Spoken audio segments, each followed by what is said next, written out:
என்றது. இதை கூர்ந்து பார்த்த ஒரு நரி, ஏய், இருவரும் சென்று விடுங்கள், இது என்னுடைய உணவு என்றது. எதற்கு வம்பு என்று இருவரும் திரும்பி சென்றார்கள். போகும் வழியில் ஒரு ஆமை படுத்து இருந்தது.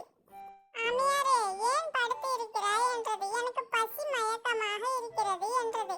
வாருங்களேன், மூவரும் உணவு தேடி செல்வோம் என்று அழைத்து சென்றது. மூவரும் போகும் வழியில் முயல் தள்ளாடி தள்ளாடி நடந்து வந்தது. இதை பார்த்த நாய் கேட்டது, ஏன் முயலாரே தள்ளாடுகிறீர் என்றது. எனக்கு பசிக்கிறது, அதனால் தான் என்னால் நடக்க முடியவில்லை என்றது. நாய் சொன்னது, எனது முதுகில் உப்பு மூட்டை ஏறிக்கொள் என்றது.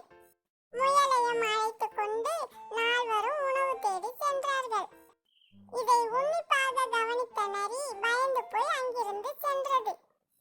இதில் கற்றுக்கொண்ட பாடம் என்ன நண்பர்களே? முயல், ஆமை, பூனை, நாய் நால்வரும் ஒற்றுமையாக இருந்தார்கள். நண்பர்கள் நல்லவர்களாக கூட்டாக இருந்தால் நமக்கு எந்த பயமும் இருக்காது. ஒரு நாள் காட்டுல சிங்கம் செம கோவமா இருந்தது. என் குரலை டெய்லி வந்து கேட்டுட்டு போனாதான் இந்த காட்டில் அனைவரும் வாழ முடியும் என்றது.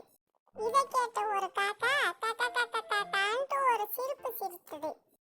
இதை பார்த்த புலி ஒண்ணு, ஐயோ, சிங்கம் கடும் கோபத்தில் இருக்கும்போது இது காக்கா காக்கான்னு கத்துதே, இது தப்பு இல்லையா, சிங்கத்துக்கு செமையா கோபம் வருமே என்றது.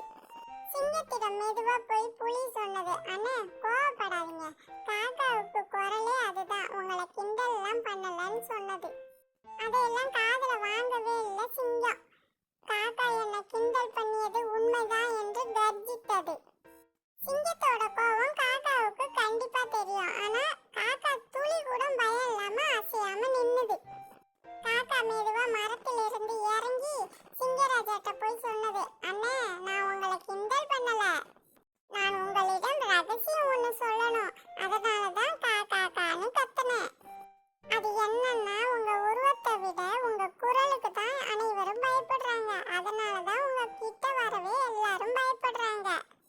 நீங்க இவ்வளவு கோவப்பட்டீங்கன்னா யாருமே உங்களை நேசிக்க மாட்டாங்க என்றது காக்கா. சிங்கம் அதை கேட்டு அமைதியாச்சு. சிங்கராஜாவே, இப்போ கேளுங்க சொல்கிறேன், நீங்க இத மாதிரி கர்ஜித்தா யாருமே கிட்ட வர மாட்டாங்க, உங்களை கண்டு பயப்படுவாங்க, நேசிக்க மாட்டாங்க. இதே நீங்க புன்னகையோட எல்லார்த்தையும் அன்பா இருந்து பாருங்க, எல்லாமே உங்க காலடியில கிடப்பாங்க